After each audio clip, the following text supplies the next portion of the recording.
ఏలూరు జిల్లాలో గత 5 రోజులుగా పెద్ద పులి సంచారం స్థానికులతో పాటు రైతులను భయభ్రాంతులకు గురిచేస్తుంది. మొదటగా బుట్టాయిగూడెం సమీపంలో ఉన్న పెద్ద పులి రోజులు గడుస్తున్న కొద్దీ దాదాపు కోయిలగూడెం ప్రాంతానికి చేరుకుంది. కోయిలగూడెం మండలం దిప్పగాయలపాడు గ్రామంలో నిన్న ఇదే టైం కంటే దాదాపు 24 గంటలు గడిచింది. ఇదే ప్రాంతంలో పెద్ద పులి ఇక్కడ నిద్రిస్తుండగా కొంతమంది రైతులైతే ప్రత్యక్షంగా చూశారు. ఒక్కసారిగా చూసిన వెంటనే రైతులందరూ కూడా పరుగున పెట్టిన పరిస్థితి కూడా నెలకొంది. ఈ ప్రాంతంలోనే పెద్ద పులిని చూస్తున్నానంటున్నారు ఇక్కడ రైతులు. వారితో మాట్లాడదాం. ఎవరైతే ప్రత్యక్షంగా పెద్ద పులిని చూసిన వాళ్ళు రైతులు ఉన్నారు. ఎప్పుడు చూశారు మీరు? చూసిన వెంటనే ఎక్కడ అధికారులకు ఏమైనా సమాచారం ఇచ్చారా? నిన్న 11 గంటలకండి. నేను ఇలాగ దారి అంటే వెళ్తుంటే అటు కానిస్టేబుల్ గారు, గార్డు గారు అక్కడ వెతుకుతున్నారండి జాడాలు. ఇటు వెళ్తుంటే ఇక్కడే కనపడిందండి. సైడ్ అయిందని ఇటు తిరిగి చూసేసరికి ఇక్కడే ఉందండి. చూసి ఇక్కడ నుంచి కేకేసానండి వాళ్ళని. కేకేసాక నన్ను అటు తీసుకెళ్ళిపోయారు. తర్వాత అటు తీసుకెళ్ళిపోయాక డ్రోన్ ఇలాగ వచ్చిందండి. డ్రోన్ ఇలాగ వచ్చేసరికి ఇక్కడ దాకా వచ్చేసరికి డ్రోన్ చెప్పిన తర్వాత డ్రోన్ ఎగరేస్తారు. అవునండి, నేను చెప్పిన తర్వాత ఇటు వచ్చి నన్ను అటు తీసుకెళ్ళిపోయారండి. అక్కడ దాకా వెళ్ళిపోయామండి. వెళ్ళిపోయిన తర్వాత అక్కడ నుంచి డ్రోన్ పంపారండి. ఆ డ్రోన్ వచ్చినప్పుడు అది గాడరించి అటు డొంకలోకి దూకిందండి. అలా ఉరికిందండి దిప్పకాయలపాడు ప్రాంతంలో అండి. అంటే గత 2 రోజుల నుంచి ఈ ప్రాంతంలోనే ఉందా? ఇక్కడే ఉందండి. నిన్న సాయంత్రం కూడా కనిపించింది అన్నారండి. నిన్న ఇదే టై అన్నా చూసాము. మళ్ళీ ఇప్పుడు కూడా అడుగులు కూడా వారలంటే కనపడుతున్నాయి. మరి అధికారులు ఏం చెప్తున్నారు? మీకు ఏమైనా రాత్రి వేళల్లో ఏమైనా హెచ్చరికలు జారీ చేస్తున్నారా? ఏమైనా బోన్ ఏమైనా తీసుకొచ్చే ప్రయత్నం ఏమైనా ఏర్పాటు చేశారు? క్యాన్వాసింగ్ చేశారండి. దరిదాపులకి గట్ట రావద్దని క్యాన్వాసింగ్ చేశారండి ఫారెస్ట్ అధికారులు రాత్రి నుంచి కూడా ఇక్కడ ఉన్నారు. ఏం చేయకూడదని మేము కాపలాకి వచ్చామన్నారు. అంటే గతంలో ఎప్పుడన్నా ఈ ప్రాంతంలో పెద్ద పులి సంచారం ఈ ఏరియాలోకి అసలు ఎప్పుడూ లేదండి. ఇది మొదటిసారి అండి. అంటే ఏ టైంలో వస్తుందో కూడా తెలియదు కాబట్టి మీరు ఇళ్ళ దగ్గర ఏంటి రాత్రి వేళలో ఎటువంటి జాగ్రత్తలు పాటిస్తున్నారు?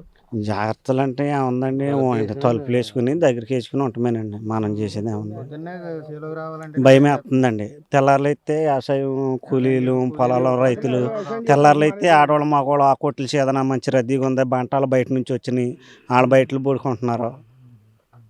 అంటే మీరు ప్రత్యక్షంగా పులిని చూసారు కదా, అది ఎంత వయసు ఉండొచ్చు అనుకుంటున్నారు? మీ రియాక్షన్ ఏంటి ఆ టైంలో చూసిన వెంటనే? యాక్షన్ గట్ట ఏమీ లేదండి. చూసాము, అది అక్కడ పడుకుని ఉంది. మేమిద్దరం ఈయన గారు నేను వచ్చాము. బాగా పెద్దగానే ఉందండి, తలకాయ చూసాము. ఆ డ్రోన్ కెమెరా దాని దగ్గరకు వచ్చేదాకా కూడా మాట్లాడలేదు. ఆ డ్రోన్ కెమెరా దాని దగ్గరలో పెట్టమేటప్పటికి గొంట వచ్చేటప్పటికి మన అధికారులు గట్ట సైడ్ అయిపోమన్నారు, తీసుకెళ్ళి. అంటే డ్రోన్లో చూస్తున్న విజువల్లో వీడియోలో పెద్దగా అంత క్లారిటీ లేదు. మీరు ప్రత్యక్షంగా చూసారు కాబట్టి దాని వయసు ఎంత అని అంచనా వేస్తున్నారు? వయసు గురించి తెలియదు కానండి, ఓ మాదిరి ఆవంత ఉందండి. పొలి గారికి వచ్చిన ఆవంత ఉందండి. అంటే ఒకవేళ ఇప్పుడు ఇక్కడ ఉంది ఈ ప్రాంతం నుంచి, తర్వాత ఎటు వెళ్తుందని మీరు అనుకుంటున్నారు? అనుకుంటా చెప్పలేమండి. మరి ఇవన్నీ డొంకలు కదండి, పొలాలు. ఎటు వెళ్తుందో తెలియదండి. ఏ చేలోకి వెళ్ళి పని చేస్తానికి కూడా అవకాశం లేదండి. అందరం భయంతో ఇళ్ళకడే ఉంటున్నామండి. 5:30 కల్లా ఇంటికి వెళ్ళిపోతున్నామండి.